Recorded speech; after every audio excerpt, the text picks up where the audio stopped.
The moon lay low over Umande, glowing like polished bone. The celebration fires had burned down to warm embers, and the village slept full and satisfied. But the winds were restless. They swirled through the narrow paths, whispering warnings no human ear could hear. Inside her hut, Njeri tossed in her sleep. The whispering calabash beside her glowed faintly, as if watching over her like a wakeful guardian. Then a cold gust swept through the hut. Though the door was tightly shut, Njeri bolted upright. "Keeper, awake!" Njeri's heart hammered. "Mosi," she whispered into the quiet, but there was no answer. Njeri wrapped herself in a shawl and stepped outside. The village was silent, too silent. The stars above flickered dim like someone was slowly erasing them. The calabash pulsed. "He walks again." Njeri froze. "Whoo!" A swirl of sand rose from the ground, forming a thin column. The wind shaped itself into a face, an old, tired one. "The one you defeated, the one who tasted defeat from children. He returns." "Angrier, hungrier, where is Mosi?" Njeri asked quickly. The wind spirit drifted backward. "He heard the same whisper you heard. He went searching." Njeri felt her stomach twist. Mosi went alone. The spirit flickered violently, as though something was choking it. "He seeks the drum of seasons." But the thief reached it first. The wind spirit cracked, breaking apart like shattered glass. Njeri reached out. "Wait, tell me more." But the spirit vanished into dust. The calabash grew heavy in her hands. "Keeper, the winds weaken. We must go." Njeri straightened her back. "Then we go. Now." The forest of Umande was darker than it had ever been. Not night dark, but fog dark, shadow dark. Windless dark trees leaned inward as if hiding from something passing between them. Njeri held the calabash tightly, whispering, "Show me the path. Show me Mosi." A faint golden thread of light unspooled from the calabash, winding through the forest. She followed. Every step felt heavy. Every sound felt wrong. An owl screeched, then fell silent mid-cry, as though something had stolen the sound from its throat. A branch cracked behind Njeri. She spun around, then a low growl. Then a low growl. Her breath caught. "Mosi, is that you?" Another growl. Closer. Njeri screamed. The bushes rustled, and a large silhouette lunged out. But the calabash flashed bright gold, forming a shield around her. A massive hyena struck the barrier and staggered back. Its eyes were white, but something was wrong. Its breath silent. Its shadow stretched unnaturally long, as if something else were puppeteering it. "He steals more than wind, Keeper. He steals the breath of beasts." The hyena snarled silently and stalked closer. "Back.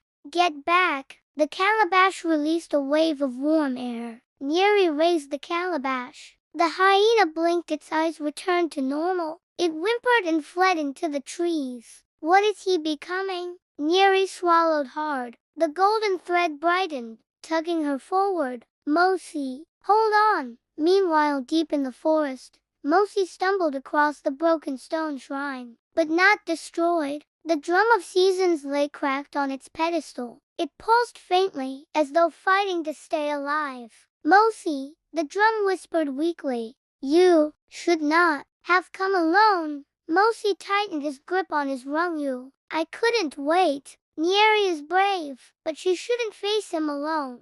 But then a cold mist slid across the shrine steps. A tall figure emerged from the dark, cloaked in swirling smoke, eyes like dying stars. "Mosi," he hissed, "you return. Brave or foolish?" Mosi lifted his rungu, voice steady. "You won't take the winds again." The wind thief smiled. "I already have." He raised his hand. The mist whipped around Mosi, slamming him to his knees. Mosi gasped as the cold wrapped around his lungs, choking him. The wind thief bent forward. "You children took what belonged to me. You embarrassed me, made me a whisper among spirits." He grabbed Mosi by the chin. "Tonight, the keeper comes searching for you. When she arrives, she will trade the calabash for your life." Mosi gritted his teeth. "She'll never give it to you." "Oh, she will," the thief whispered. and she will come because she cares." He turned away, gesturing to the cracked drum of seasons. "It is almost repaired. When it beats for me alone, all winds will obey only my command. No storms, no breezes, no breath, unless I allow it." He leaned in close. "And I will start with your village." Mosi's heart sank. "No." The wind thief laughed, a dry, hollow sound. "Oh, yes." Njeri burst into the ruins, panting, with the calabash glowing fiercely. "Mosi." Her voice echoed through the broken pillars. She saw him kneeling, trembling, trapped in spiraling mist. "Mosi." But before she could run to him, the wind thief appeared behind the drum. "So, the keeper returns." Njeri stepped back, breath shaking. "I won't let you hurt him. You cannot stop me," the thief said calmly. "But you can bargain. Give me the calabash, and he lives." He extended a long, mist-like hand. The calabash's voice trembled. "Keeper, do not let go of me." But Njeri's eyes filled with tears. "Mosi." Mosi forced himself to speak past the choking mist. "No, Njeri, don't give it to him. Finish what we started." The wind thief tightened the mist around Mosi, making him gasp. Njeri screamed. "Stop." The thief smiled. "A simple trade, the calabash, for the boy." Then Njeri closed her eyes. The forest fell silent. She whispered, "I choose both." Njeri raised the calabash high. "Umande Wizito, spirit of breath, return to me." The ground trembled. The trees bent back. "No, you cannot summon him again. Watch me." Njeri shouted. She slammed the base of the calabash against the ground. Boom. The mist binding Mosi shattered. A shockwave erupted. The wind thief was thrown backward into the cracked drum. The forest winds exploded to life, rushing, swirling, roaring like awakened lions. A colossal figure formed above Njeri, made entirely of wind and swirling dust, a towering guardian with a face shaped like drifting clouds. "Keeper," the spirit boomed, "why do you call me again?" Njeri pointed at the wind thief. "He wants to enslave the winds. He hurt the forest. He stole their breath, and he won't stop." The spirit turned its colossal gaze on the wind thief. "You were warned." The wind thief rose shakily, body flickering. "The winds belong to all spirits. I only wanted what was owed." The wind thief lunged, screaming, "No, I will not be imprisoned again." The spirit extended a hand. A whirlwind engulfed the. "If I fall, I take the drum with me." He slammed his fist into the cracked drum.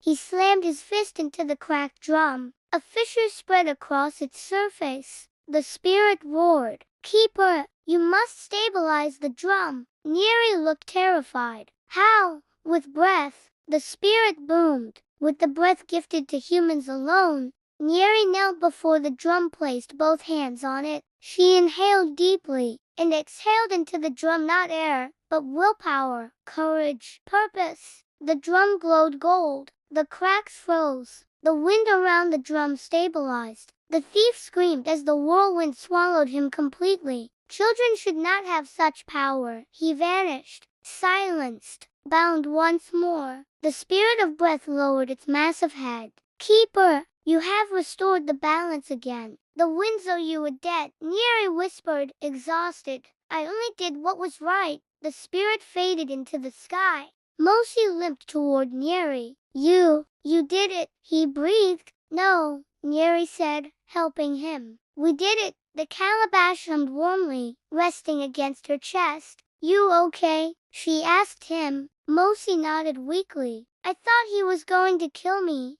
Njeri squeezed his hand. "He won't. Not again." They turned toward the village. The winds followed them, gentle, grateful, carrying fireflies like tiny lanterns, lighting their way home. Elder Keone waited at the village gate. "You faced him again, didn't you?" he asked softly. Njeri nodded. "Keone, he will return one day. He said he'll never stop."